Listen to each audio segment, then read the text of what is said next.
Hello all, ഏവർക്കും PSC tips and ട്രിക്സിൻ്റെ പുതിയൊരു ക്ലാസ്സിലേക്ക് സ്വാഗതം. ഇന്ന് നമ്മൾ 2024 PSC ചോദിച്ചിട്ടുള്ള രസതന്ത്ര വിഭാഗത്തിൽ നിന്നുള്ള ചോദ്യങ്ങളുമായിട്ടാണ് വന്നിട്ടുള്ളത് കേട്ടോ. അപ്പോൾ 10th ലെവൽ പ്രിലിമിനറി പരീക്ഷയ്ക്ക് തയ്യാറെടുക്കുന്ന എല്ലാവർക്കും ഉപയോഗപ്രദമാവുന്ന രീതിയിലാണ് ഈ ഒരു ചോദ്യം തയ്യാറാക്കിയിട്ടുള്ളത്. അപ്പോൾ നമുക്ക് നോക്കാം. ഒന്നാമത്തേത്, എക്സ് എന്ന മൂലകത്തിൻ്റെ ഇലക്ട്രോൺ വിന്യാസം 2, 8, 1 എന്നിങ്ങനെ ആയാൽ ആ മൂലകത്തിലെ ആകെ ഷെല്ലുകളുടെ എണ്ണം എത്ര? ആകെ 3 ഷെല്ലുകളാണ് ഉണ്ടാവുക കേട്ടോ. ഹൈഡ്രജൻ വാതകത്തെ സംബന്ധിച്ച് താഴെ തന്നിരിക്കുന്ന പ്രസ്താവനകളിൽ ശരിയായവ കണ്ടെത്തുക. ഹൈഡ്രജൻ വാതകം കണ്ടുപിടിച്ചത് ഹെൻറി കാവൻഡിഷ് ആണ്. ഈ ഒരു സ്റ്റേറ്റ്മെന്റ് കറക്റ്റ് ആണ്. ഹൈഡ്രജൻ വാതകം കണ്ടുപിടിച്ചത് ഹെൻറി കാവൻഡിഷ് ആണ്. ഹൈഡ്രജൻ ഒരു വാതകമാണ്. അപ്പോൾ ഈ ഒരു സ്റ്റേറ്റ്മെന്റ് തെറ്റാണ്.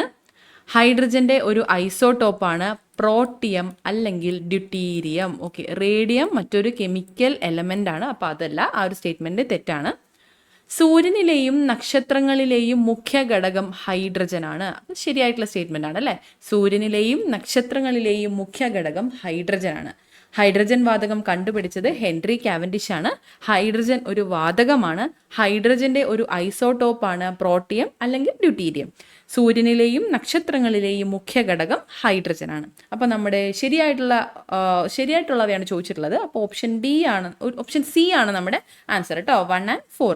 ഓക്കെ, താഴെ കൊടുത്തിരിക്കുന്ന സംയുക്തങ്ങളിൽ നിന്നും ജലത്തിൽ ഭാഗികമായി ലയിക്കുന്നത് കണ്ടെത്തുക. ഇവിടെ താഴെ കൊടുത്തിട്ടുള്ളവയിൽ ജലത്തിൽ ഭാഗികമായി ലയിക്കുന്നത് ക്ലോറോഫോം ആണ് കേട്ടോ. ക്ലോറോഫോം. ഓക്കെ, അടുത്ത ചോദ്യം, ശുദ്ധജലത്തിന്റെ pH മൂല്യം എത്രയാണ്? ശുദ്ധജലത്തിന്റെ pH മൂല്യം 7 ആണ്. 7. ആറ്റത്തിന്റെ സൗരയൂഥ മാതൃക ആരുടെ സംഭാവനയാണ്? ആറ്റത്തിന്റെ സൗരയൂഥ മാതൃകയുടെ സംഭാവന ആറ്റത്തിന്റെ സൗരയൂഥ മാതൃക റൂദർഫോർഡിന്റെ സംഭാവനയാണ്. റൂദർഫോർഡ്. കലാമിൻ ഏത് ലോഹത്തിന്റെ അയിരാണ്? കലാമിൻ ഏത് ലോഹത്തിന്റെ അയിരാണ്? സിങ്ക് ആണ്. സിങ്ക്. ഉത്കൃഷ്ടവാതകങ്ങൾ ആധുനിക പീരിയോഡിക് ടേബിളിൽ ഏത് ഗ്രൂപ്പിൽ ഉൾപ്പെടുന്നു? ഉത്കൃഷ്ടവാതകങ്ങൾ ആധുനിക പീരിയോഡിക് ടേബിൾ 18ാമത് ഗ്രൂപ്പിലാണ് ഉൾപ്പെടുന്നത്. ആധുനിക പീരിയോഡിക് ടേബിളിൽ ഉത്കൃഷ്ടവാതകങ്ങൾ 18ാമത് ഗ്രൂപ്പിൽ ഉൾപ്പെടുന്നു. താഴെ കൊടുത്തിട്ടുള്ളതിൽ ഓക്സിജന്റെ ഉപയോഗങ്ങളിൽ ഉൾപ്പെടാത്തത്. താഴെ കൊടുത്തിട്ടുള്ളതിൽ ഓക്സിജന്റെ ഉപയോഗങ്ങളിൽ ഉൾപ്പെടാത്തത്. ജ്വലനം. ജ്വലനത്തിന് ഓക്സിജൻ ആവശ്യമാണ്. റോക്കറ്റ് ഇന്ധനങ്ങളിൽ ഓക്സീകാരിയായി, ദ്രാവക ഓക്സിജൻ ആണ് കേട്ടോ റോക്കറ്റ് ഇന്ധനങ്ങളിൽ ഉപയോഗിക്കുന്നത്. അപ്പോൾ അവിടെയും ആവശ്യമുണ്ട്. കൃത്രിമ ശ്വസനത്തിന്, ബ്ലീച്ചിങ് പൗഡർ നിർമ്മാണത്തിന് ഓക്സിജന്റെ ആവശ്യമില്ല. അപ്പോൾ നമ്മുടെ ഓപ്ഷൻ ഇവിടെ ഉപയോഗങ്ങളിൽ പെടാത്തതാണ് ചോദിച്ചിട്ടുള്ളത്. അപ്പോൾ ബ്ലീച്ചിങ് പൗഡർ നിർമ്മാണത്തിന് എന്നതാണ് ഇവിടുത്തെ ഓപ്ഷൻ. അപ്പോൾ ഓപ്ഷൻ ഡി ആണ് നമ്മുടെ കറക്റ്റ് ആയിട്ടുള്ള ആൻസർ. ഓക്കെ, ഭക്ഷ്യവസ്തുക്കൾക്ക് ചുവപ്പു നിറം നൽകാൻ ഉപയോഗിക്കുന്ന കൃത്രിമ രാസവസ്തു. ഭക്ഷ്യവസ്തുക്കൾക്ക് ചുവപ്പു നിറം നൽകാൻ ഉപയോഗിക്കുന്ന കൃത്രിമ രാസവസ്തുവാണ് കാർമോയിസിൻ. ഒരു കുതിരശക്തി 1 ഹോഴ്സ് പവർ എന്നത് എത്ര വാട്ട് ആകുന്നു? ഒരു കുതിരശക്തി എന്നത് 746 വാട്ടാണ്. 746 വാട്ട്. ഹൈഡ്രജൻ കണ്ടുപിടിച്ചത് ആര്? ഹൈഡ്രജൻ കണ്ടുപിടിച്ചത് ഹെൻറി കാവൻഡിഷ് ആണ്. Henry Cavendish. സ്റ്റെയിൻലെസ് സ്റ്റീൽ നിർമ്മിക്കുവാൻ ഇരുമ്പിൽ ചേർക്കുന്ന ലോഹം ഏത്? സ്റ്റെയിൻലെസ് സ്റ്റീൽ നിർമ്മിക്കുവാൻ ഇരുമ്പിൽ ചേർക്കുന്ന ലോഹമാണ് നിക്കൽ. സ്റ്റെയിൻലെസ് സ്റ്റീൽ നിർമ്മിക്കുവാൻ ഇരുമ്പിൽ ചേർക്കുന്ന ലോഹം നിക്കലാണ്. വായുകുമിളകൾ താഴെ നിന്ന് ജലത്തിന്റെ ഉപരിതലത്തിലേക്ക് നീങ്ങുമ്പോൾ വികസിക്കുന്നു. വായുകുമിളകൾ താഴെ നിന്ന് ജലത്തിന്റെ ഉപരിതലത്തിലേക്ക് നീങ്ങുമ്പോൾ വികസിക്കുന്നു. ഇത് ഏതിന്റെ ഉദാഹരണമാണ്? ഇത് ഏതിന്റെ ഒരു ഉദാഹരണമായിട്ടാണ് പറയുന്നത്? ബോയിൽ നിയമം. വായുകുമിളകൾ താഴെ നിന്ന് ജലത്തിന്റെ ഉപരിതലത്തിലേക്ക് നീങ്ങുമ്പോൾ വികസിക്കുന്നു എന്നത് ബോയിൽ നിയമത്തിന്റെ ഉദാഹരണമായിട്ടാണ് പറയുന്നത്. ഓക്കെ, 40 ഗ്രാം മീഥെയ്ൻ പൂർണ്ണമായും കത്തുമ്പോൾ ലഭിക്കുന്ന കാർബൺ ഡൈ ഓക്സൈഡിന്റെ അളവ് എത്രയായിരിക്കുമെന്ന് തന്നിരിക്കുന്ന രാസസമവാക്യത്തെ അടിസ്ഥാനമാക്കി കണ്ടെത്തുക. 40 ഗ്രാം. നമുക്കിവിടെ 40 ഗ്രാം മീഥെയ്ൻ പൂർണ്ണമായും കത്തുമ്പോൾ ലഭിക്കുന്ന കാർബൺ ഡൈ ഓക്സൈഡിന്റെ അളവ് അത് മോളാർ മാസ് ഉപയോഗിച്ച് കണ്ടെത്താനാവുന്നതാണ്. അപ്പോൾ CH4 ആണ് മീഥെയ്ൻ എന്ന് പറയുന്നത്. CH4ന്റെ മോളാർ മാസ് എത്രയാണ് വരുന്നത്?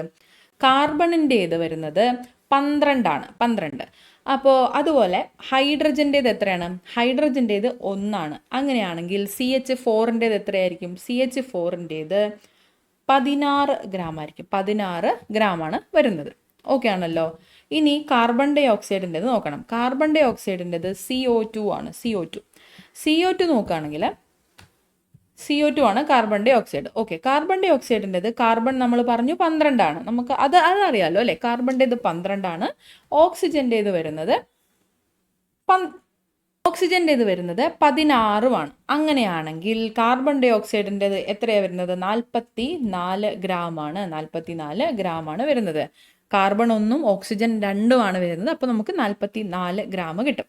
അപ്പം നമുക്കിവിടെ കിട്ടി. അത്രയും ക്ലിയർ ആണല്ലോ. അപ്പോൾ ഇവിടെ നോക്കിക്കേ, 16 ഗ്രാമാണ് മീഥേൻ വരുന്നത്. 16 ഗ്രാം മീഥേനിൽ നിന്ന് 44 ഗ്രാം കാർബൺ ഡൈ ഓക്സൈഡ് കിട്ടുന്നുണ്ടെന്ന് നമുക്ക് ഇവിടുത്തെ സമവാക്യം ഉപയോഗിച്ച് മനസ്സിലായി. അങ്ങനെയാണെങ്കിൽ നമ്മളോട് ചോദ്യത്തിൽ ചോദിച്ചിരിക്കുന്നത് 40 ഗ്രാം മീഥേൻ ആണെങ്കിലോ എന്നാണ്. 40 ഗ്രാം മീഥേൻ പൂർണ്ണമായും കത്തുമ്പോൾ ലഭിക്കുന്ന കാർബൺ ഡൈ ഓക്സൈഡിൻ്റെ അളവാണ് ചോദിച്ചിട്ടുള്ളത്. ഓക്കെ, അപ്പോൾ ഈ ഒരു സമവാക്യം സോൾവ് ചെയ്യുകയാണെങ്കിൽ നമുക്ക് ഇതിൻ്റെ ആൻസർ കിട്ടും. അപ്പോൾ നോക്കാം, 16 gram divided by 40 is equal to 44 by x. അപ്പോൾ ഇതിനെ നമ്മൾ സോൾവ് ചെയ്യുകയാണെങ്കിൽ x is equal to, solve ചെയ്ത് നോക്കാം കേട്ടോ, എക്സ് ഇസ് ഈക്വൽ ടു 110 എന്ന് കിട്ടും. 110 ഗ്രാം എന്ന് കിട്ടും. നമ്മുടെ ഓപ്ഷൻ എ ആണ് ഇവിടുത്തെ കറക്റ്റ് ആയിട്ടുള്ള ആൻസർ. ക്ലിയർ ആണെന്ന് വിശ്വസിക്കുന്നു. അടുത്ത ചോദ്യത്തിലേക്ക് പോകാം. ചുവടെ കൊടുത്തിരിക്കുന്നവയിൽ ലൂയിസ് ആസിഡ് ഏതാണ്? BCl3 ആണ്. ബോറോൺ ട്രൈക്ലോറൈഡ് ആണ് ലൂയിസ് ആസിഡ്. ചുവടെ തന്നിരിക്കുന്നവയിൽ ബോറോൺ ട്രൈക്ലോറൈഡ് ആണ് ലൂയിസ് ആസിഡ്. എക്സ് ഒരു 2ാം ഗ്രൂപ്പ് മൂലകവും വൈ ഒരു 17ാം ഗ്രൂപ്പ് മൂലകവുമാണെങ്കിൽ എക്സും വൈയും ചേർന്ന് രൂപം കൊള്ളുന്ന സംയുക്തത്തിന്റെ രാസസൂത്രം എത്രയായിരിക്കും അല്ലെങ്കിൽ എന്തായിരിക്കും? എക്സ് ഒരു 2ാം ഗ്രൂപ്പ് മൂലകവും വൈ ഒരു 17ാം ഗ്രൂപ്പ് മൂലകവുമാണെങ്കിൽ എക്സും വൈയും ചേർന്ന് രൂപം കൊള്ളുന്ന സംയുക്തത്തിന്റെ രാസസൂത്രം XY2 എന്നതായിരിക്കും. XY2. ഓപ്ഷൻ ഡി ആണ് നമ്മുടെ ആൻസർ. അടുത്ത ചോദ്യം. ചുവടെ കൊടുത്തിരിക്കുന്ന 2 പ്രസ്താവനകളെ അടിസ്ഥാനമാക്കി ഏറ്റവും ശരിയായ ഉത്തരം തിരഞ്ഞെടുക്കുക. പ്രസ്താവന 1, സ്റ്റീൽ ഒരു ലോഹമാണ്. ഈ ഒരു പ്രസ്താവന തെറ്റാണ്. സ്റ്റീൽ ഒരു അലോയ് ആണ് കേട്ടോ. പ്രസ്താവന 2, സ്റ്റെയിൻലെസ് സ്റ്റീൽ ഒരു ലോഹ സങ്കരമാണ്. അത് കറക്റ്റ് ആയിട്ടുള്ള സ്റ്റേറ്റ്മെന്റ് ആണ്. സ്റ്റീൽ ഒരു അലോയ് ആണ്. സ്റ്റെയിൻലെസ് സ്റ്റീൽ എന്നത് ഒരു ലോഹ സങ്കരമാണ്. ഓക്കെ, അപ്പോൾ രണ്ടാമത്തെ സ്റ്റേറ്റ്മെന്റ് മാത്രമാണ് ശരിയായിട്ടുള്ളത്. ഓപ്ഷൻ ബി ആണ്. 1 തെറ്റും 2 ശരിയുമാണ്. ഓക്കെ, അടുത്തത്. താഴെ കൊടുത്തിരിക്കുന്ന വാചകങ്ങളിൽ ശരിയായവ തിരഞ്ഞെടുക്കുക. ഏറ്റവും കാഠിന്യം കൂടിയ മൂലകം ആവർത്തന പട്ടികയിൽ ഗ്രൂപ്പ് 6ലാണ് കാണപ്പെടുന്നത്. ശരിയായിട്ടുള്ള പ്രസ്താവനയാണ്. ഏറ്റവും കാഠിന്യം കൂടിയ മൂലകം ആവർത്തന പട്ടികയിൽ ഗ്രൂപ്പ് 6ലാണ് കാണപ്പെടുന്നത്. രണ്ടാമത്തേത് ഗ്ലാസ് ഒരു ഒഴുകാൻ കഴിവുള്ള പദാർത്ഥമാണ്. കർപ്പൂരത്തെ ചൂടാക്കിയാൽ അത് വാതകമായി മാറുന്നു. ദ്രാവകമല്ല, വാതകമായിട്ടാണ് മാറുന്നത്. ഇവിടെ സബ്ലിമേഷൻ ആണ് കേട്ടോ സംഭവിക്കുന്നത്. അപ്പോൾ കർപ്പൂരത്തെ ചൂടാക്കിയാൽ അത് വാതകമായി മാറുന്നു. അപ്പോൾ ഈ ഒരു സ്റ്റേറ്റ്മെന്റ് തെറ്റാണ്. പാലിൻ്റെ pH മൂല്യം 7 അല്ല 6 വരുന്നത് കേട്ടോ. pH മൂല്യം 6. അപ്പോൾ 7ൽ കൂടുതലാണ് എന്നൊരു സ്റ്റേറ്റ്മെന്റ് തെറ്റാണ്. ലാക്റ്റിക് ആസിഡ് ഉണ്ട്. പാലിൽ അടങ്ങിയിരിക്കുന്ന ആസിഡ് ലാക്റ്റിക് ആസിഡാണ് നമുക്കറിയാം. അപ്പോൾ എന്തായാലും 7ൽ കൂടുതലാവില്ല എന്ന് നമുക്ക് ഊഹിക്കാമല്ലോ. അപ്പോൾ 6 pH മൂല്യം വരുന്നത്. അപ്പോൾ 7ൽ കൂടുതലാണ് എന്ന ഈ സ്റ്റേറ്റ്മെന്റ് തെറ്റാണ്. ഓക്കെ, ശരിയായവയാണ് നമ്മളോട് ചോദിച്ചിട്ടുള്ളത്. 1ഉം 2ഉം മാത്രമാണ് ശരിയായിട്ടുള്ളത്. ഓക്കെ, ഏറ്റവും കാഠിന്യം കൂടിയ മൂലകം ആവർത്തന പട്ടികയിൽ ഗ്രൂപ്പ് 6ലാണ് കാണപ്പെടുന്നത്. ഗ്ലാസ് ഒരു ഒഴുകാൻ കഴിവുള്ള പദാർത്ഥമാണ്. കർപ്പൂരത്തെ ചൂടാക്കിയാൽ അത് വാതകമായി മാറുന്നു. പാലിൻ്റെ pH മൂല്യം 6. ഓക്കെ, അപ്പം ഉണ്ടാക്കുമ്പോൾ കാർബൺ ഡൈ ഓക്സൈഡിന്റെ സാന്നിധ്യം മൂലം ഉയർന്ന ഊഷ്മാവിൽ അപ്പം വീർക്കുന്നു. ഇത് ഏത് വാതക നിയമവുമായി ബന്ധപ്പെട്ടിരിക്കുന്നു? ചാൾസ് നിയമം. അപ്പം ഉണ്ടാക്കുമ്പോൾ കാർബൺ ഡൈ ഓക്സൈഡിന്റെ സാന്നിധ്യം മൂലം ഉയർന്ന ഊഷ്മാവിൽ അപ്പം വീർക്കുന്നത് ചാൾസ് നിയമവുമായി ബന്ധപ്പെട്ട ഒരു പ്രക്രിയയാണ് കേട്ടോ. അടുത്തത്, ഒരു പദാർത്ഥത്തിന്റെ തന്മാത്രാഭാരം 108 ആണെങ്കിൽ ആ പദാർത്ഥത്തിന്റെ 6.022 ഇൻറ്റു 10⁻23 തന്മാത്രകളുടെ പിണ്ഡമെത്ര? ഒരു പദാർത്ഥത്തിന്റെ തന്മാത്രാഭാരം 108 ആണെങ്കിൽ ആ പദാർത്ഥത്തിന്റെ 6.022 ഇൻറ്റു 10⁻23 തന്മാത്രകളുടെ പിണ്ഡം എത്രയാണ്? ഇതെങ്ങനെ നമുക്ക് കണ്ടെത്താം? ഒരു പദാർത്ഥത്തിന്റെ തന്മാത്രാഭാരം 108 ഗ്രാം ആണെന്ന് പറയുമ്പോൾ അതിൻ്റെ ഒരു മോളിൻ്റെ ഭാരം 108 ഗ്രാം ആണെന്ന് നമുക്ക് മനസ്സിലാക്കാം. അതാണ് ഇതിൻ്റെ അർത്ഥം വരുന്നത്. അപ്പോൾ ഒരു മോളിൽ 6.022 ഇൻറ്റു 10⁻23 തന്മാത്രകൾ ഉണ്ടെന്ന് അവോഗ്രാഡോ സംഖ്യ, അതാണ് ഈ ഒരു സംഖ്യ, അവോഗ്രാഡോ സംഖ്യ കാണിക്കുന്നുണ്ട്. ഓക്കെ, അതിനാൽ ഈ ഒരു 6.022 ഇൻറ്റു 10⁻23 തന്മാത്രകളുടെ പിണ്ഡം 108 ഗ്രാം ആയിരിക്കും. അപ്പം നമ്മളോട് ചോദിച്ചിരിക്കുന്നതിൻ്റെ ആൻസർ എത്രയാണ്? ഓപ്ഷൻ എ ആണ്, 108 ഗ്രാം. ക്ലിയർ ആണോ? അടുത്തത്, അന്താരാഷ്ട്ര ആവർത്തന പട്ടിക വർഷമായി ആചരിച്ചത് ഏത് വർഷമാണ്? അന്താരാഷ്ട്ര ആവർത്തന പട്ടിക വർഷമായി ആചരിച്ചത് 2019 ആണ്. 2019. അക്വറീജിയ ഏതിൻ്റെ ഒരു മിശ്രിതമാണ്? ചുവടെ തന്നിരിക്കുന്നവയിൽ അക്വറീജിയ ഏതിൻ്റെ ഒരു മിശ്രിതമാണ്? HCl, HNO3 എന്നിവയുടെ മിശ്രിതമാണ് അക്വറീജിയ. ഹൈഡ്രോക്ലോറിക് ആസിഡും നൈട്രിക് ആസിഡുമാണ് അക്വറീജിയയിലുള്ളത്. ഓക്കെ, വാഷിംഗ് സോഡയുടെ രാസസൂത്രവാക്യം ഏതാണ്? Na2CO3 10H2O. Na2CO3 10H2O എന്നതാണ് വാഷിംഗ് സോഡയുടെ രാസസൂത്രവാക്യം. സാന്ദ്രത കുറവായതിനാൽ വിമാന ബോഡി നിർമ്മിക്കുവാൻ ഉപയോഗിക്കുന്ന ലോഹം ഏത്? സാന്ദ്രത കുറവായതിനാൽ വിമാന ബോഡി നിർമ്മിക്കുവാൻ ഉപയോഗിക്കുന്ന ലോഹമാണ് അലുമിനിയം. ദ്രവ്യത്തിന്റെ ആറ്റോമിക സിദ്ധാന്തം ആദ്യമായി അവതരിപ്പിച്ചത് ആര്? ദ്രവ്യത്തിന്റെ ആറ്റോമിക സിദ്ധാന്തം ആദ്യമായി അവതരിപ്പിച്ചത് ജോൺ ഡാൾട്ടൺ ആണ്. John Dalton. താഴെ പറയുന്നവയിൽ ഏത് സംയുക്തത്തിന്റെ നിർമ്മാണത്തിനാണ് സ്പോഞ്ചി അയൺ ഉൽപ്രേരകമായി ഉപയോഗിക്കുന്നത്? താഴെ പറയുന്നവയിൽ ഏത് സംയുക്തത്തിന്റെ നിർമ്മാണത്തിനാണ് സ്പോഞ്ചി അയൺ ഉൽപ്രേരകമായി ഉപയോഗിക്കുന്നത്? അമോണിയ. കലാമിൻ എന്നത് ഏത് ലോഹത്തിന്റെ അയിരാണ്? കലാമിൻ എന്നത് സിങ്കിന്റെ അയിരാണ്. താഴെ പറയുന്നവയിൽ തെറ്റായ പ്രസ്താവന ഏത്? നോക്കാം. ന്യൂട്രോൺ ഇല്ലാത്ത മൂലകമാണ് ഹൈഡ്രജൻ. ശരിയായിട്ടുള്ള പ്രസ്താവനയാണ് അല്ലേ? ന്യൂട്രോൺ ഇല്ലാത്ത മൂലകമാണ് ഹൈഡ്രജൻ. ഇലക്ട്രോനെഗറ്റിവിറ്റി ഏറ്റവും കൂടുതലുള്ള മൂലകം ഫ്ലൂറിൻ. ഇലക്ട്രോനെഗറ്റിവിറ്റി ഏറ്റവും കൂടുതലുള്ള മൂലകം ഫ്ലൂറിനാണ്. ആറ്റോമിക നമ്പർ, മാസ് നമ്പർ എന്നിവ വ്യത്യസ്തമായ മൂലകമാണ് ഹൈഡ്രജൻ. ഇത് തെറ്റായിട്ടുള്ള സ്റ്റേറ്റ്മെന്റ് ആണ് കേട്ടോ. ഹൈഡ്രജന്റെ ആറ്റോമിക് നമ്പർ 1 അതിന് കാരണം ഹൈഡ്രജൻ ഒരു പ്രോട്ടോൺ മാത്രമേ ഉള്ളൂ. ഹൈഡ്രജന്റെ ഏറ്റവും സാധാരണമായിട്ടുള്ള ഐസോട്ടോപ്പ് പ്രോട്ടിയമാണ്. അതിന് ഒരു പ്രോട്ടോൺ മാത്രമേ ഉള്ളൂ. അതിനാലാണ് ഇതിന്റെ മാസ് നമ്പർ 1 വരുന്നത്.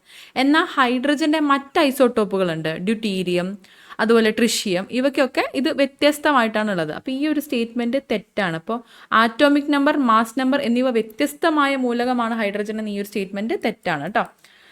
ഡ്രൈസെൽ ഇലക്ട്രോഡായി ഉപയോഗിക്കുന്ന മൂലകമാണ് സിങ്ക്. അപ്പോൾ ശരിയായിട്ടുള്ള പ്രസ്താവന ഇവ 3 ന്യൂട്രോൺ ഇല്ലാത്ത മൂലകമാണ് ഹൈഡ്രജൻ. ഇലക്ട്രോനെഗറ്റിവിറ്റി ഏറ്റവും കൂടുതലുള്ള മൂലകമാണ് ഫ്ലൂറിൻ. ഡ്രൈസെൽ ഇലക്ട്രോഡായി ഉപയോഗിക്കുന്ന മൂലകമാണ് സിങ്ക്. ഓക്കെ, രാജദ്രാവകം അക്വറീജിയ എന്നാൽ എന്ത്? നൈട്രിക് ആസിഡും ഹൈഡ്രോക്ലോറിക് ആസിഡും ചേർന്നതാണ് അക്വറീജിയ എന്ന് പറയുന്നത്. രാജദ്രാവകം എന്നും അറിയപ്പെടുന്നു. നൈട്രിക് ആസിഡ്, ഹൈഡ്രോക്ലോറിക് ആസിഡ് എന്നത് 1:3 എന്ന അംശബന്ധത്തിലാണ് അക്വറീജിയയിൽ ഉള്ളത്. ഓക്കെ, അടുത്ത ചോദ്യം. താഴെ പറയുന്നവയിൽ യഥാർത്ഥ ലായനി ഏത്? ഇവിടെ തന്നിട്ടുള്ളവയിൽ സോഡിയം അമാൽഗമാണ് യഥാർത്ഥ ലായനി. താഴെ പറയുന്നവയിൽ സിങ്ക് ബ്ലെൻഡ് എന്നറിയപ്പെടുന്നത് സിങ്ക് സൾഫൈഡ് ആണ്.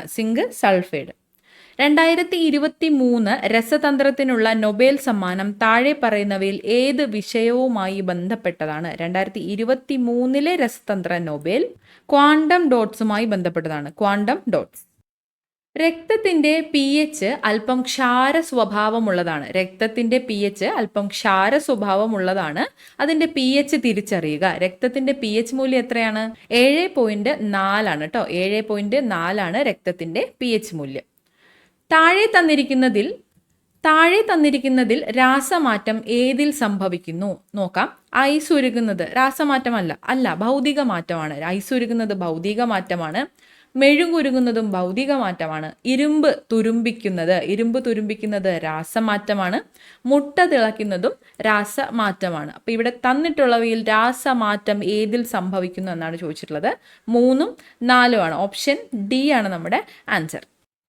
അടുത്തത്, അക്വറീജിയയെ രാജകീയ വെള്ളം എന്ന് വിളിക്കുന്നതിന് പിന്നിലുള്ള കാരണം. അക്വറീജിയ രാജദ്രാവകമാണെന്ന് നമ്മൾ നേരത്തെ ചോദ്യങ്ങളിൽ കണ്ടിരുന്നു അല്ലേ? അക്വറീജിയയെ രാജകീയ വെള്ളം എന്ന് വിളിക്കുന്നതിന് പിന്നിലെ കാരണം എന്താണ്? സ്വർണം ലയിപ്പിക്കാനുള്ള കഴിവാണ്. അക്വറീജിയയുടെ കഴിവാണ് രാജകീയ വെള്ളം എന്ന് വിളിക്കുന്നതിന് പിന്നിലെ കാരണം. താഴെ തന്നിരിക്കുന്ന മൂലകങ്ങളിൽ അലോഹങ്ങളെ തിരിച്ചറിയുക. ചുവടെ തന്നിരിക്കുന്നതിൽ കാർബണും നൈട്രജനുമാണ് അലോഹങ്ങൾ. മറ്റുള്ളവയെല്ലാം തന്നെ ലോഹങ്ങളാണ്. ഓക്കെ. തൈരിൽ അടങ്ങിയിരിക്കുന്ന ആസിഡ് ഏതാണ്? തൈരിൽ അടങ്ങിയിരിക്കുന്ന ആസിഡ് ലാക്റ്റിക് ആസിഡ് ആണ്. തൈരിൽ അടങ്ങിയിരിക്കുന്ന ആസിഡാണ് ലാക്റ്റിക് ആസിഡ്. ഓക്കെ. അപ്പോൾ ഇത്രയും ചോദ്യങ്ങളാണ് ഇന്നത്തെ ക്ലാസ്സിൽ നമ്മൾ ഉൾപ്പെടുത്തിയിട്ടുള്ളത്. PSC ആൻസർ തന്നിട്ടുള്ള ക്വസ്റ്റ്യൻസിന് മാത്രമാണ് നമ്മൾ ആൻസർ കൊടുത്തിട്ടുള്ളത്. ഓക്കെ. അപ്പോൾ ഈ ചോദ്യങ്ങളെല്ലാം തന്നെ നിങ്ങൾക്ക് എല്ലാവർക്കും ഉപകാരപ്രദമായി എന്ന് വിശ്വസിക്കുന്നു. അപ്പോൾ എല്ലാവർക്കും താങ്ക് യു സോ മച്ച്.